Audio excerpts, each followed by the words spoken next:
participate in this training. And we inform that in the end, all of you enrolled will have a certification. To start our debate, and so that we have another one at 6 p.m., I'll start this meeting with my audio description. I'm a Black woman, I have a ponytail, I'm wearing a brown shirt, I'm wearing big earrings, red nails, and now I ask the speaker to introduce herself as well with a brief audio description. Givânia, please. Well, good afternoon, I'm Givânia Silva. In fact, Conceição is the name of my Quilombo, and I have it in my audio description, in my email. And Conceição das Crioulas is the Quilombo I belong to, and I'm very proud of that. So I am Givânia Maria da Silva, I'm a Quilombola in the countryside of Pernambuco, and Conceição das Crioulas. I'm a Black woman, Quilombola. I wear glasses, have curly hair. It's loose. I'm wearing a red lipstick, brown, white shirt. I'm wearing glasses, but I don't like it. I'm just wearing it because I need.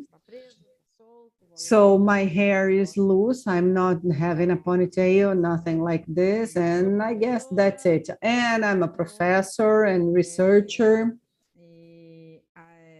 And I've been discussing over time the educational issues related to the Quilombola territories. So that's it. Thank you, Givânia. So let's remember, Givânia is a master's in public education and doctor in sociology by UNB. And she was a professor at UNB, the National University of Brasilia, and she is part of ABPN, that is the Association of Black Researchers. So she has a huge history, besides being the co-founder of CONAQ, that is part of this network comprising SETA. So, Givânia, thank you very much. In SETA, we understand that to reach the goal of changing the public education system in Brazil to ensure quality education with equity and justice, we need to look at some points like social markers and differences in territory, gender, deficiency, among others. In this context, we are here to propose some reflections and to bring issues related to racism and impact in the socialization of the Black youth. Without any further ado, I'll make the first question, and I would like from you, Givânia, how this intersection of gender and race influenced the experiences in the school space. I think you are muted. So, Midian, to you and to everybody hearing us, well, this intersection is somehow a very complex intersection. And why is that? Because we are a society that has the heritage of patriarchy as a pillar of exclusion, racism as a main structure of our society. So education is formed and based on the system that has as pillars, very strong pillars, the patriarchy and racism, and structural racism is also the structure of patriarchy. So it's not different or strange that we understand that women are put in a different and in a lower place, but it doesn't mean that we are having a lower role or doing less. It means that we have what I call the perfect marriage, that is racism and patriarchy. Also, we have the class issues that go through these two axes. And I've been discussing lately that the territory issues, and thinking about us Quilombola women, the territory issues, they are also important for us to think about this intersection. So in the formed education that historically is supported by two strong systems, such as patriarchy and racism, it is obvious that it brings all this burden of not being free from this mark that is still affects many people. So thinking about education and thinking about an education to reduce the gender inequality or to reduce the racial and territorial inequalities. And when I'm talking about territory, they will ask, are you talking about quilombos? No, let's think about territories in a whole. And if you understand that, you know that I'm not talking only about quilombolas. Let's thinking about the Black urban territories, like peripheries and groups of people living there, and how people are marked not only by gender or race or class issues, but they are also suffering the territory issues. So education is in this territory, it flows in there. And what is being done so far are very small actions, very small attempts to break with that, because first of all, we would have to break with the system and this set of factors. Without that, without breaking racism, that is the core of that, and the second point, that is patriarchy, without that, we won't have bigger steps in this sense. And in this sense, women having developed in these territories main roles, they are not very visible. And school is one of the important places to look at women, like on March 8, and look to indigenous people in April 19, or Black people in November 20. And I'm tired of that. I want to look at all this group, the 365 years of the days of the year, or the 200 days kids go to school in Brazil, because I'm talking education here. But this is something that we can't if we don't change some structures. Perfeito, perfeito, Givânia, muito obrigada. E aí também eu gostaria Thank you, muito... Givânia. Thank you very much. And I would like to hear your perception based on the particularities of racism in the lives of young girls and women. So I would like to hear from you, but mainly in this perspective of these particularities. What are the particularities of racism from this Quilombola look, that we understand that we have many youth? So when we talk about Black youth, we need the specificities of the communities, in the Quilombola communities. Well, over the last years, I've been dedicated to think and analyze information, data that is there and tell us what's going on, but we can analyze. But we can't find many data, because many times I don't have even a computer that I can download all those big inept tables. That is the system where we may find information about the Brazilian education. So I've been dedicating to that, because I understood in the recent years that this is an important data for us to think about education.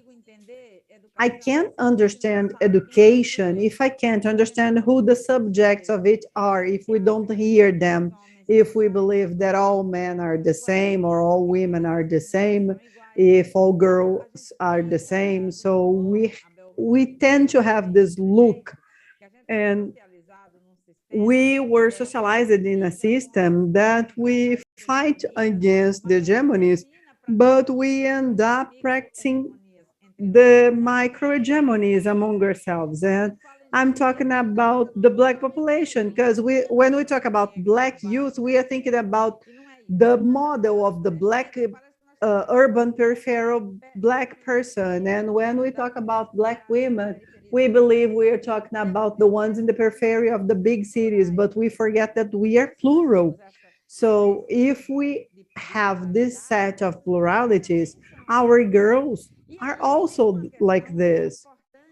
And then there is an important point, and I won't talk about it in general, I'll focus on the Quilombolas. That is what I've been dedicating to think, and this is my career, and I can't think about everything. But anyway, we have to think how girls are affected by the system that I mentioned in my first speech. So how is racism, how is patriarchy, and how do they affect the girls the moment they are born? Because we also have families, and when we are mothers, fathers, grandmothers, or aunts in the same lineage that faces racism and patriarchy, we say we believe in that mainstream. And I tend to say that when a friend says that she's pregnant, what is the first thing that you do? You ask what is the gender. You are interested because somehow you have a model in your mind of what is a man or a woman. And she just said that she's pregnant, and you are already imagining a present for a boy or a girl. So this is the first step in terms of socialization of this machist society. So you will prepare like a ball or a car or a game to a boy, or you'll be thinking about, I don't know, a doll, something like that to a girl. You won't ever reach your friend's house who just gave birth and you will give a car to a baby girl. You will never do that.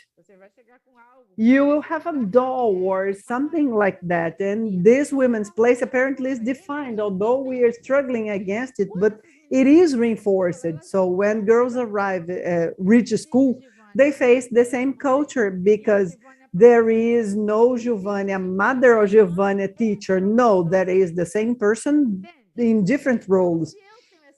So if I have the same vision at home, obviously at school, I will also follow that because there is a very racist culture. This is the place of the school, and we want to go deeper on that, but we know that we don't want it to be the way it is. We want to change the structure, but when we get there, we are also socializing girls in the same structure, having a boy's role and a girl's role and different toys for boys and girls. So we prepare our girls for them to be what is the continuity of the family. And then the girl grows up and becomes Givânia, Midian, or other girls like us. And we'll find a society that, just like us, think that women has a place and the Black woman has a place that is even more diminished. So in terms of quilombolas, Midian, I tend to say that as women, we are this access to support this fight in Brazil.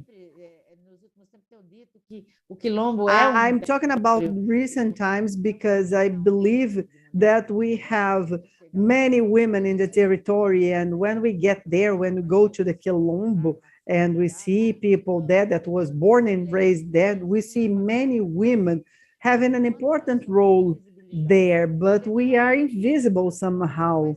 If I make a survey in my Quilombo, we can say that many times the researcher will hear women and write as a man, and there will be pictures of women cooking or making the laundry, but there will never be a picture of a woman coordinating a political action. And by the way, we do a lot of politics. We can do that very nice, and it reflects. And I'm giving all these examples to say how girls are affected by this racism. But what is the challenge here? The challenge is to break this culture, and it's not easy, and fight against ourselves so that we can raise girls not to be servants, but to guide them and tutor them so that they are autonomous. We are talking about empowerment a lot. This is something fashion. This is a trend. Everything is empowerment. We have a debate, and there are only white men talking about Black women empowerment. And I say, hey, do they understand what they are talking about? Come on. Because if they are talking about the empowerment of the Black woman, they are talking on our place, right, to start with. So I think that we need to break with this idea with ourselves, our inner selves. We need to give up on things and values that we believed were correct and true, but we have to break that. And when we do that internally, then we'll be prepared to break that at school, at work, in the political parties, at church and associations, unions, wherever the women are. But I don't trust that much a person who teaches me a lot but doesn't do, because I can only teach you what I know is important, what I know what to do. So I am the easiest and the most difficult animal to be taken, because you can convince me easily with an argument. And if you convince me, that's perfect. But if you didn't convince me, then it's very difficult. So if I can't believe, if I am not convinced about the need of this change, I won't be able to support girls so that they are in an autonomous way able to take these pathways that we are seeing, and we see that they generate and they produce violence. So we are all affected. Quilombola women have a factor that I mentioned, that is the territory, as peripheral women as well. They have this kind of issue. This is something that is not discussed, as if territories are not important. We were so deterritorialized, let's say, that we want to discuss public policies, we want to change the system. But if we don't change the basic things, if we don't know and we don't take the territory, if we don't know the territory, we won't believe that it will happen. And I'm in doubt about it. I'm still in doubt. I want girls to acknowledge themselves and to understand and to feed of this place there is the territory, so that they don't need to hide that they belong to the periphery, so that they can circulate in politics, church, political parties, and universities, where the youth is. So they need to take their territories, and they must have all the disciplines that they need. They should be at all places, because he who doesn't know the story about the Black people that Brazil doesn't know, they need to enter that and know that it can only be for statics. And statics is important, but it's not all. So we need to bet on statics, but much more than that, we need to bet in the qualification of this resistance, and the territory is a space for resistance that we were taken not to trust, and sometimes we are in the territory and we are not thinking about it. Nossa, maravilhoso que você traz. Vou falar primeiro isso, depois contextualizar também, que eu acabei esquecendo de mencionar, que a Fernanda Barros não está aqui, mas sobre isso que você fala do território, para mim é muito emblemático. E aí, trazendo para o meu campo pessoal mesmo, essa lógica também da compreensão do território, da nossa memória. Eu descobri, tem pouco tempo, que a minha avó era de uma comunidade quilombola na Bahia, da qual eu fiz um documentário. Então, minha mãe assistiu o documentário e nunca tinha me dito que a minha família vem de lá, né? Que é São Francisco do Paraguaçu, aqui na Bahia. Conheço. Então, minha avó é de lá. Você é quilombola, então. Eu sou quilombola. Você não é sua avó. Eu tenho rebatido isso. Quando as amigas dizem, minha avó era quilombola, eu falo, sua avó? Eu sou remanescente de Quilombo. E você é o quê, então? Eu sou remanescente de Quilombo. Sim, Eu sou. sim. Então, eu sou quilombola. Então, a gente... I am Quilombola, and the memory, how this is fragile.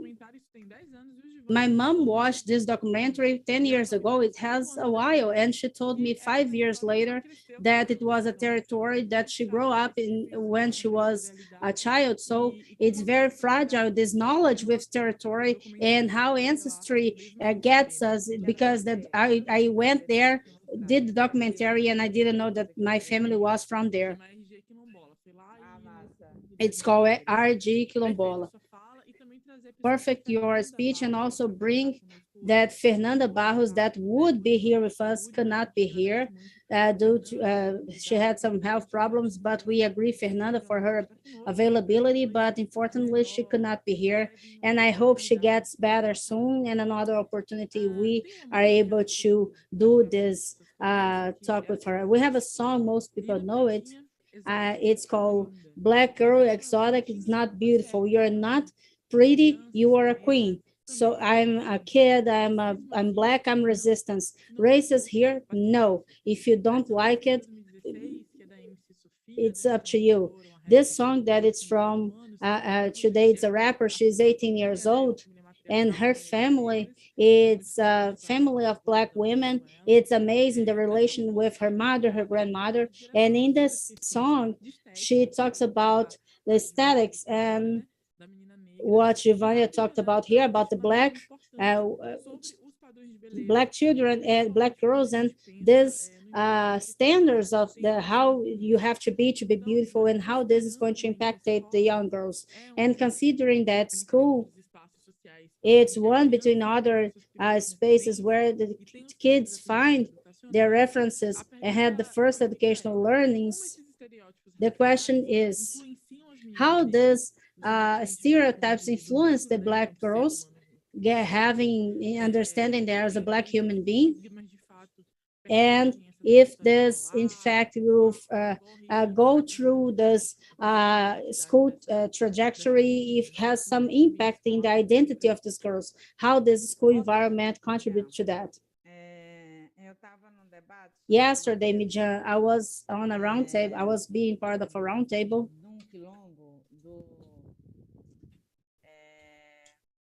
in a Quilombo, in the territory of Erecê, in Bahia. They called me to, I think it's Volta Redonda, I'm not sure, because they was starting a process there. And I was pretty happy because I found there a young boy called José Henrique, and she told me that his entire story. So he was telling me that he was trying to show me how was this process to affirm his identity. Today, he's taking his master's degree. He is Quilombola, and I was very happy because this is not a commonplace among the Quilombola men and women. And knowing that the Quilombola schools are the most ones, the Quilombola girls and boys, they don't have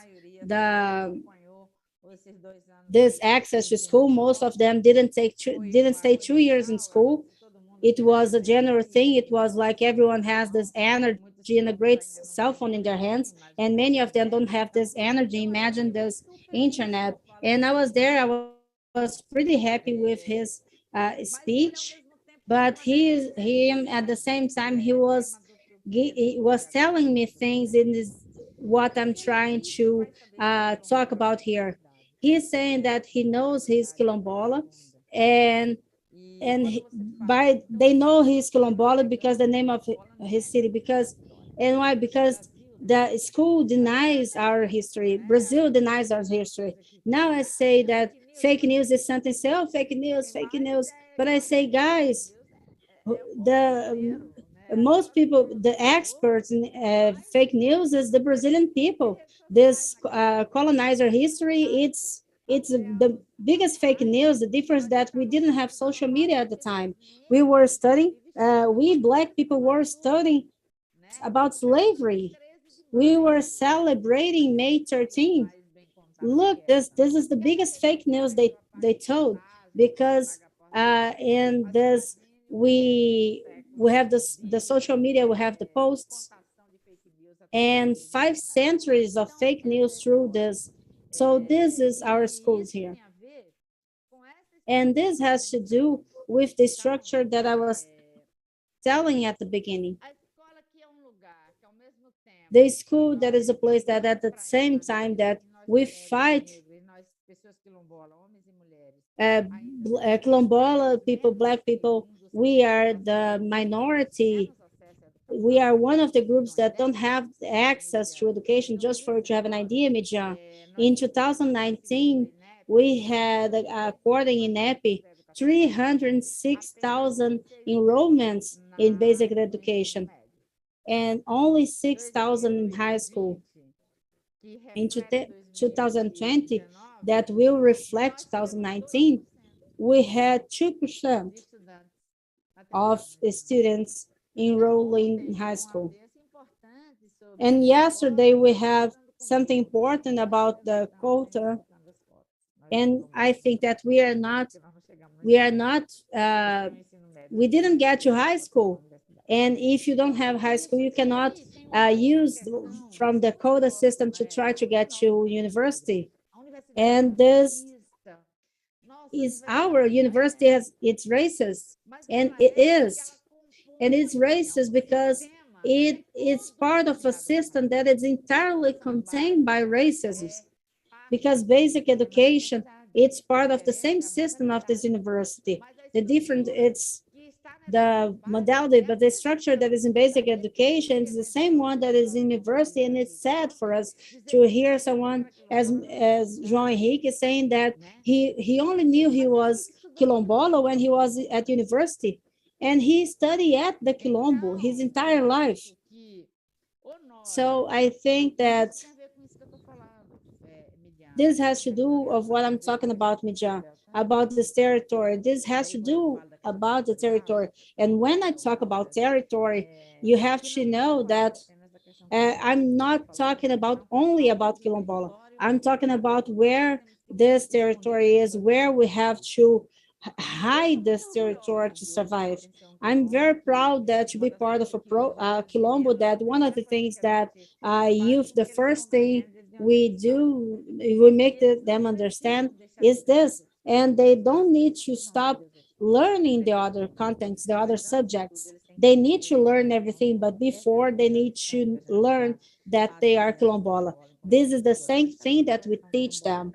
They have to know that they are Quilombola. They need this reference. They are from a community done by women, and women are the leaders of the Quilombos. The history of these women is important, that they need to know about this. And this is not a system. This is different from the system, because the system itself does not offer this opportunity for Black boys and girls. And because I don't think that only the Black people need to know our story. Everyone, the 210 million of Brazilian people need to know about Quilombos, need to know how much are we, where we are, why we are fighting for our territory, why it's important the people from the city to fight for indigenous territory and Quilombola territory, why it's important for people to know that when Quilombo, when the villages stop existing, because we won't stop existing, the city will appear more and more. So there's relation that we have with us. They killed us, and this was painful. And the education, it's based on that. It's based on that. So our challenge, our biggest challenge is to question the story, fighting. It's not to abandon the school. We have some radical friends say, oh, we will only change when we stop being part of this. No, we don't have to condition to separate ourselves from the state. Even though it's worth it, it's not going to be this educational system. Who is going to build this educational system is the state, because it's the state that's receive our fees and our taxes, and he has our money, and we have to ask them to, we have to demand them to do this. And we have to demand this anti-racist education. We have to demand this anti-sexist education, something that it's not homophobic, some education that does not belong, that our ethnic will be presented to our youth as something to be afraid of, but as something to be proud of. And this is something that we reinforced yesterday. I had a meeting with with the parents of my students. I'm a basic education teacher, and I would tell them how we sometimes do horrible things with ourselves. They are crying and say, shut up, shut up. Oh, someone is getting to get you. So who is this old person who's coming to get me? But when we say old, we say my grandfather, your grandfather, but tomorrow we are going to be the old people that they are afraid of. I'm just telling the names of the ones that are here at the screen. So this entire system is starting to prepare this this thing that it's hard for us to stop, that we do not understand. So this is not for us to stop caring or not want to be part of this. We have to get the strengths and get excited with this fight. It's something fundamental, and if we do not fight, that is something we did up to now in these 5 centuries. What we are doing, it's fighting to be alive. This is what we have to do. But only trying to be alive will not solve the problem that we are diagnosed here in education. We have to fight life to be alive. We have to fight for our territories. We have to fight for the different way of thinking. And for that, it's not enough for the others to think for ourselves. It's not enough.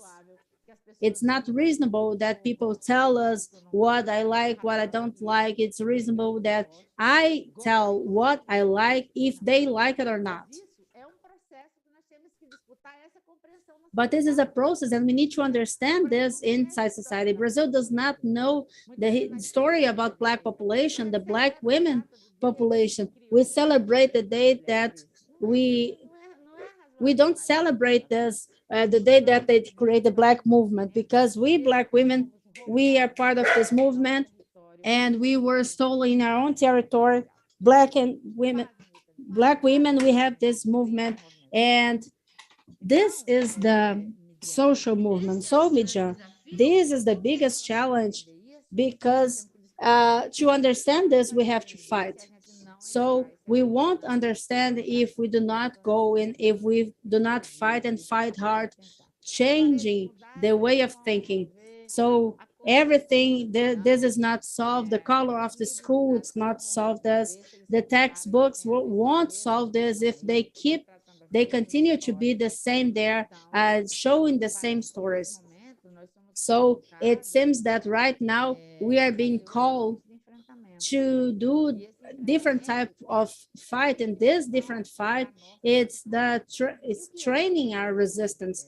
And what is this qualification? And it's where we are, and at university is something different, but in basic education also, and our jobs at the church, wherever we are, we do not accept these stories. I cannot have a media in 10 years that gets to know she's Quilombola just when she gets to university. We cannot accept that.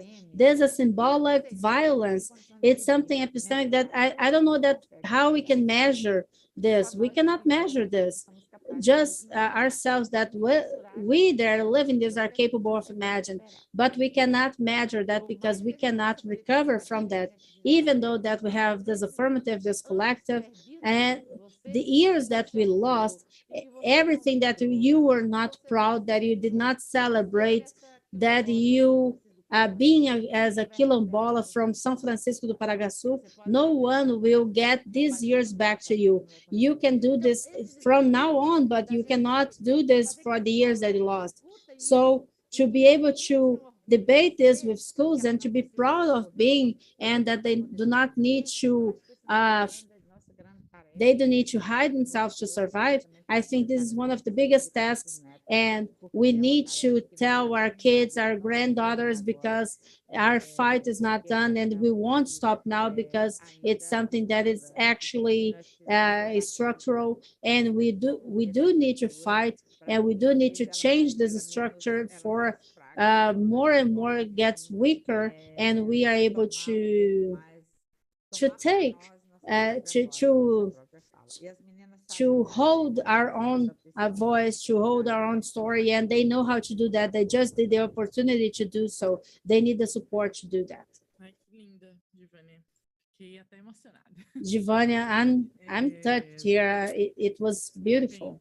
O Geledés, que é o Well, Instituto da Mulher Negra, Geledés, compõe that it's the Black Women Institute, and like CONAQ.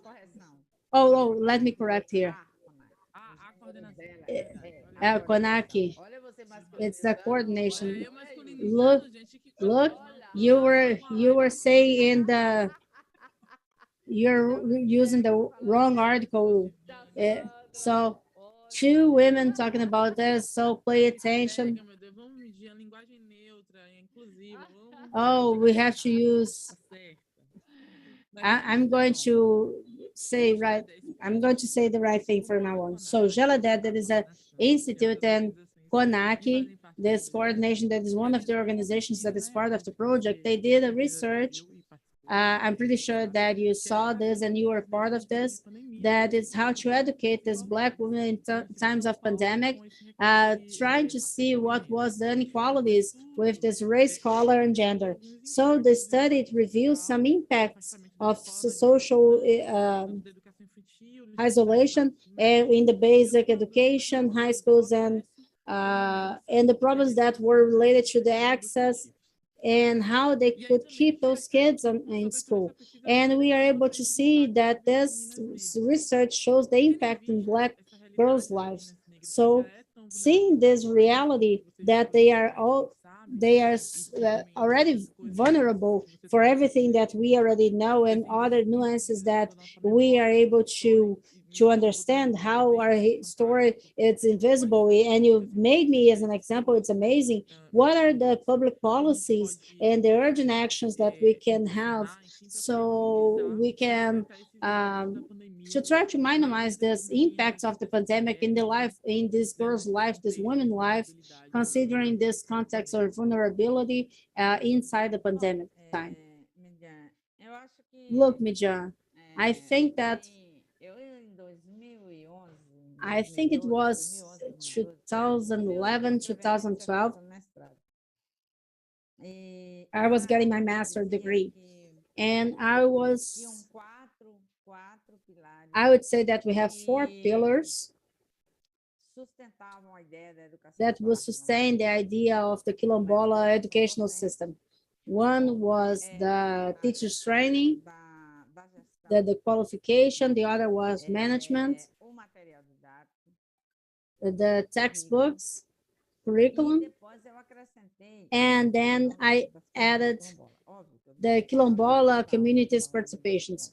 Of course, that I'm talking about Quilombos itself. In this pandemic process, the pandemic process showed many different issues that we Black women, we know, but the others, they pretend to know. That was the vulnerability that we find the Black people. At the Quilombola, vulnerability, our colleagues, our journalist colleagues, they would ask me, and what pandemic has to do with Quilombo? And I was tired. I didn't want to answer because it seems hard for me to explain what the pandemic brought to Quilombos, and it was the same thing that brought for the rest of society. It didn't bring anything different. The different it was not what is brought. The different it what how these people in these territories were. So the pandemic brought to the world the same thing, but how was the world in this sense, our homes and Black people and so on? So this is the difference. In the case of Quilombola communities, Medium, The pandemic not only obliged and revealed that many communities, like for example, last year, I was with the last years of basic students, and I had about 150 students enrolled to teach. And probably I met 15 of them during the year. And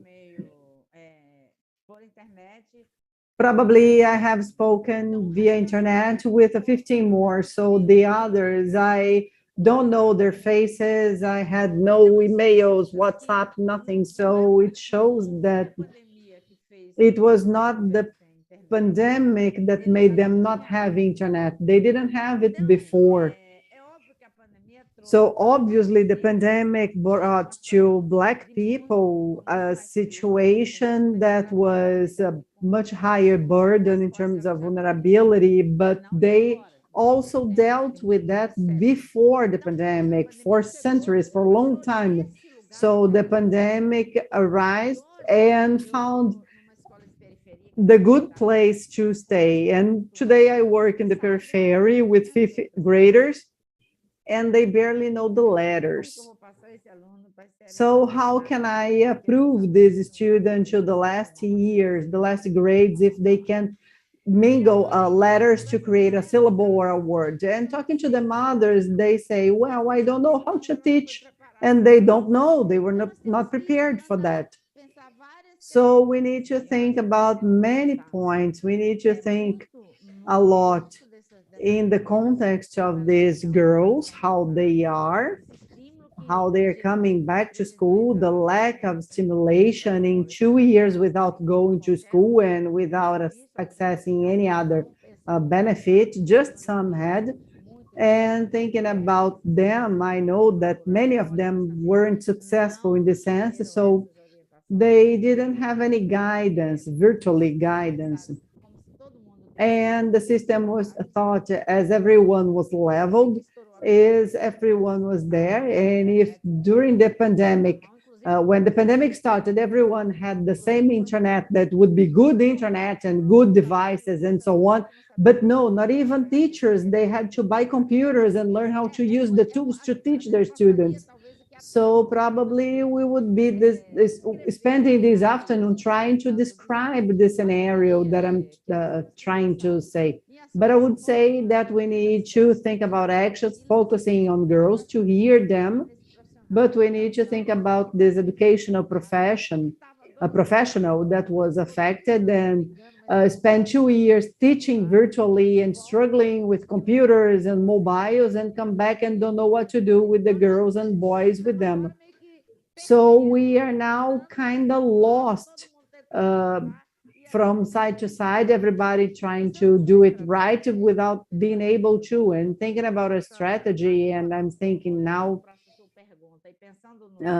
about your question and thinking about SETA. So I'm thinking about a strategy to go on in this sense with the teachers training.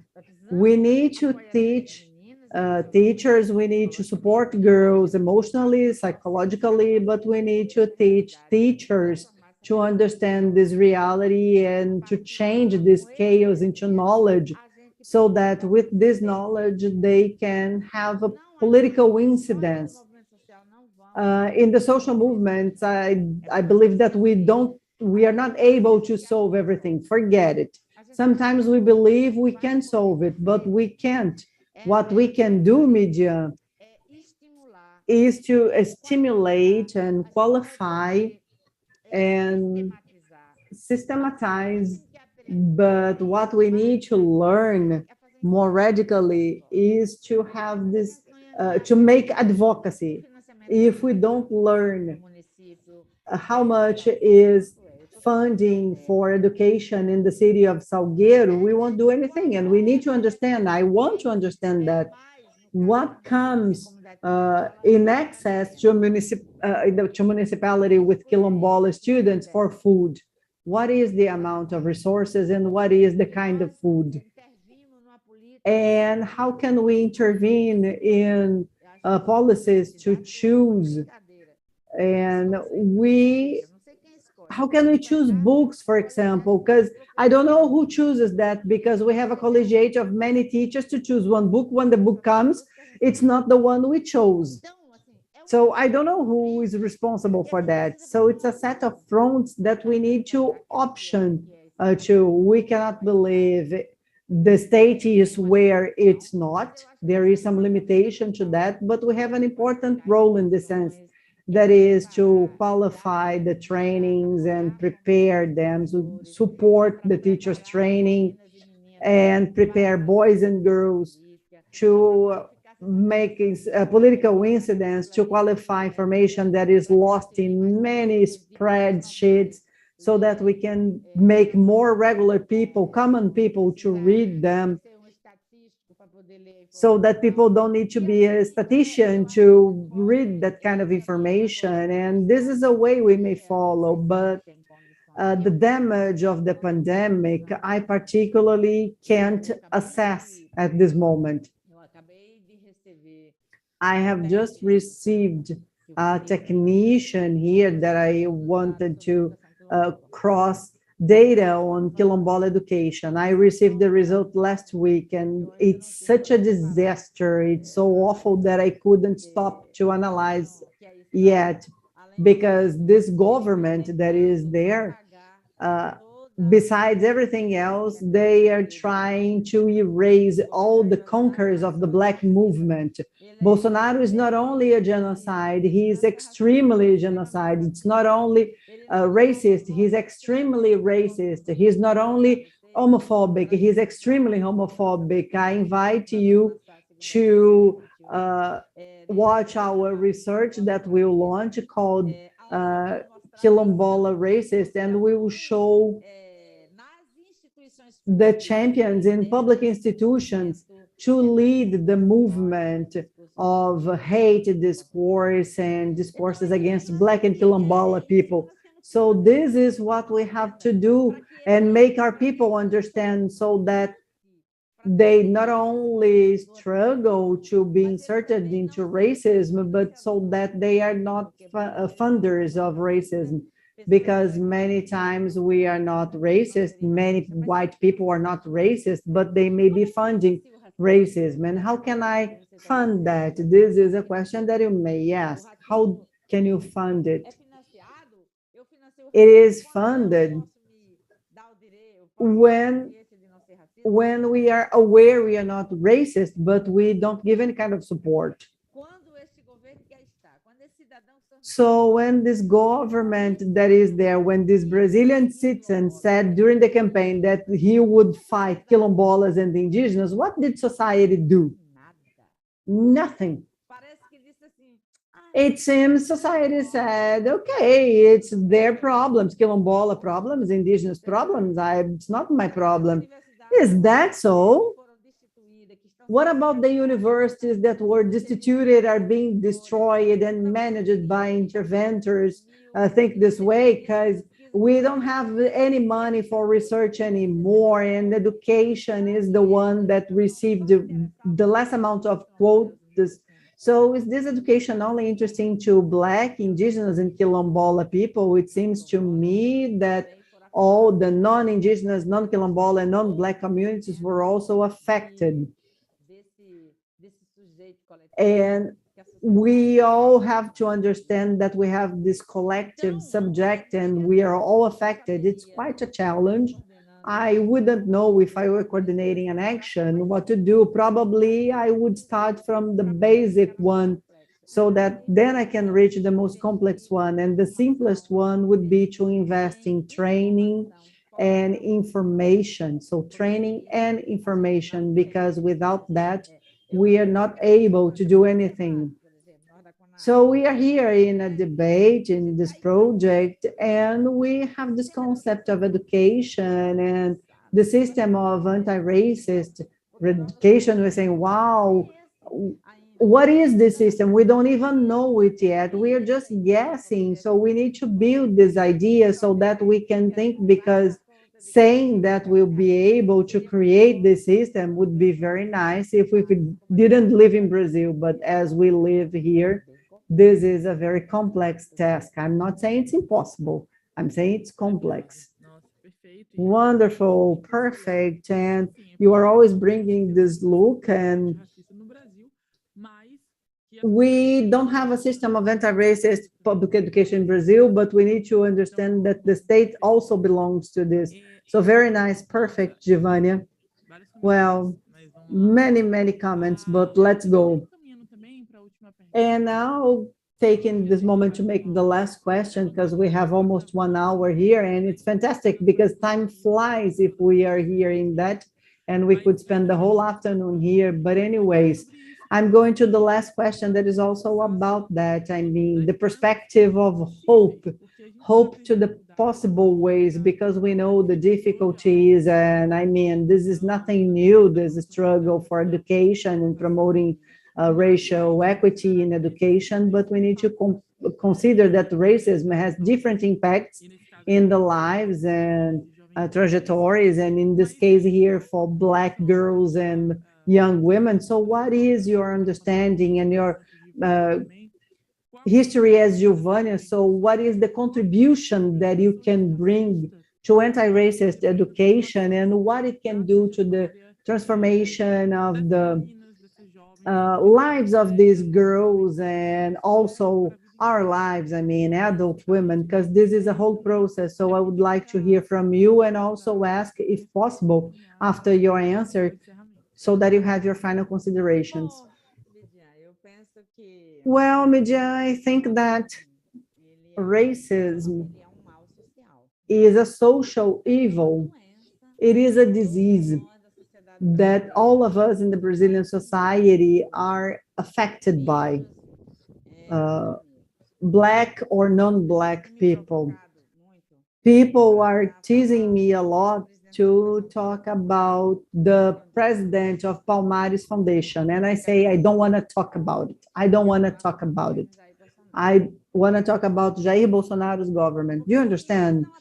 Because if we cannot attack the basis of the problem, we are just getting there the branches. It's like a plant. What gives the support is the root and not the branches. So this racist evil is what we need to attack, and it is via education that we can do. If we attack that in the educational system, we will contribute to all the other systems, because there will never be a doctor without basic education. No lawyer, no journalist, whatever profession, they will always have gone through basic education. So basic education is the root of the process. So if we can reach the roots, we can change what we may call the branches of this tree. That would be Palmares Foundation and other systems and so on. But anyways, I won't say that I won't have hope. I do have some hope, but I believe we need to have hope, but working. As Brazilians, we also have this culture of salvation, and this is an heritage of Christianism, because Lutero taught us this idea that we need to have that savior. And maybe this is interesting to think, but in the state, we have no savior. This figure is not present in the state. We have an anti-racist state, bureaucratic, male and white in the state. Yes, because what is the state? The state is the structures comprising it, and who coordinates the structures? So an anti-racist education, media, has to be to the whole Brazilian society.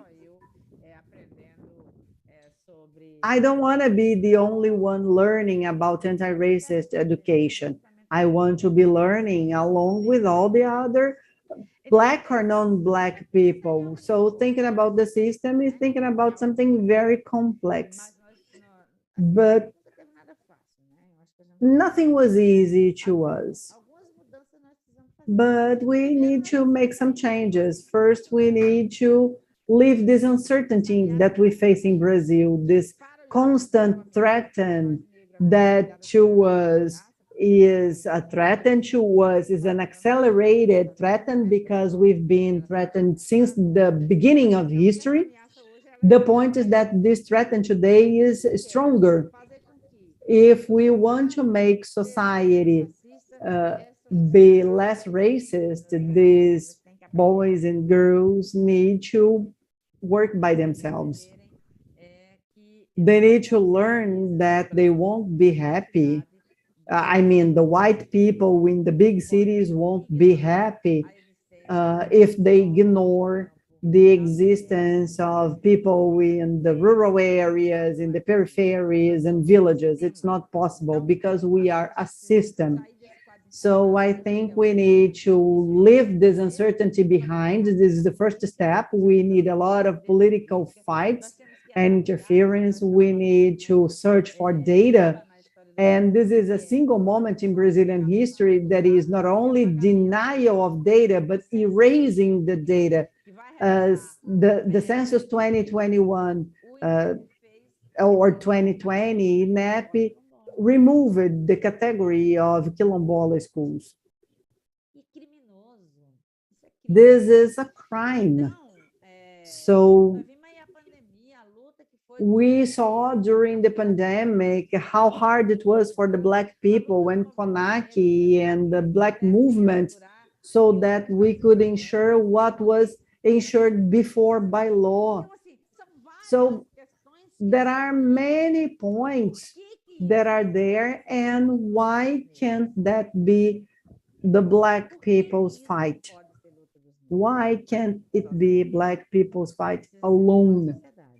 This is a problem of society because as a system, we are all responsible for that.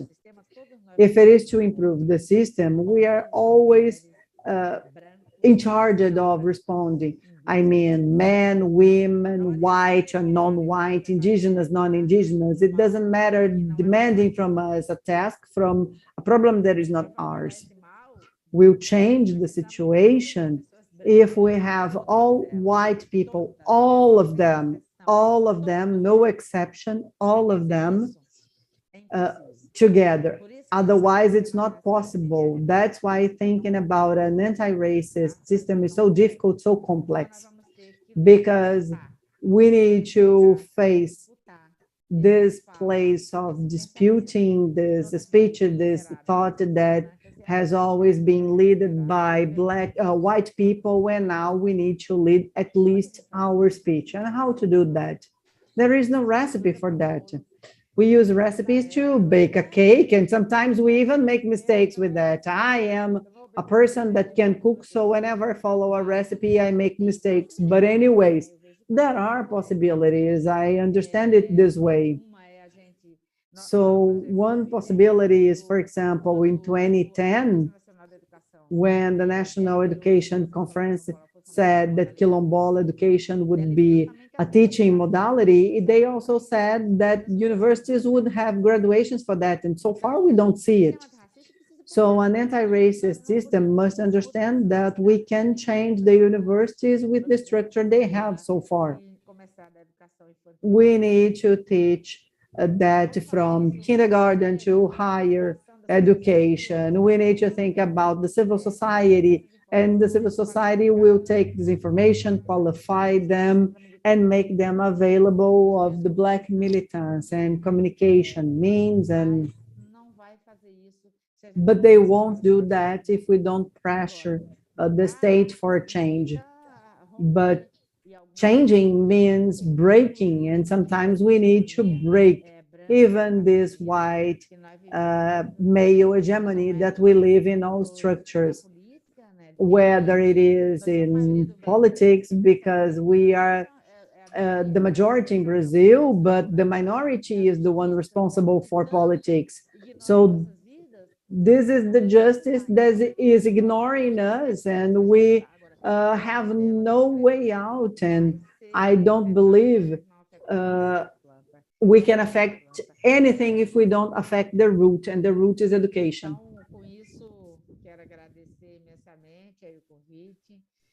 So with this, I would like to thank you for the invitation. I'm not sure if this is what you wanted to hear, sometimes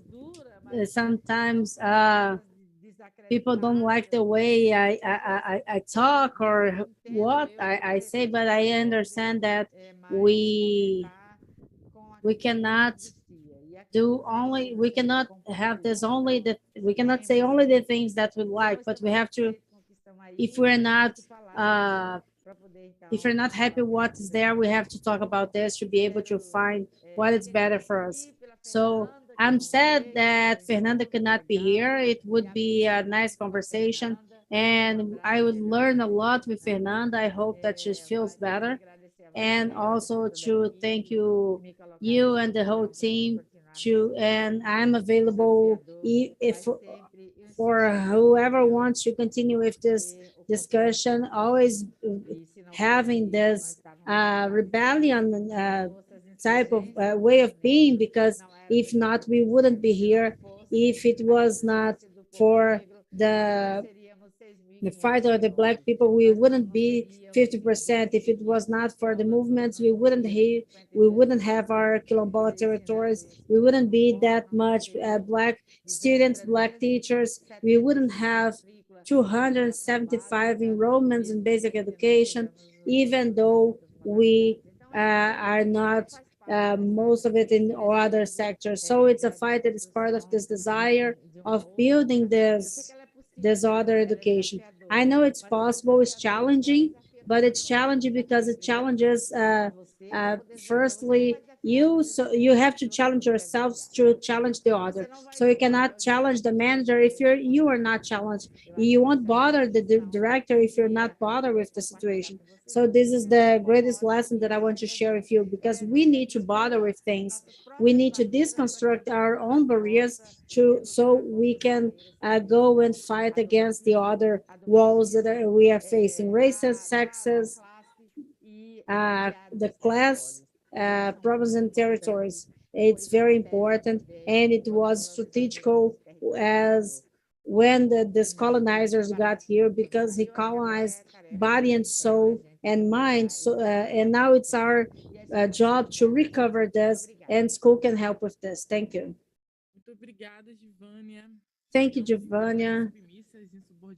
So we understand that we need this. We need to face this problem, and your speech is something that moves us, touches us. So thank you for the opportunity to hear you and listen to you and learn from you and feel more and more commitment. So in the name of the project, we thank you for the project. It was not a project, it was this, and it was a lesson. You gave us a lesson about this, explaining how this anti-racist education is fundamental, considering this intersection between gender and race. This debate focusing on the sexes, the impact of the gender problems, it's a fundamental to us.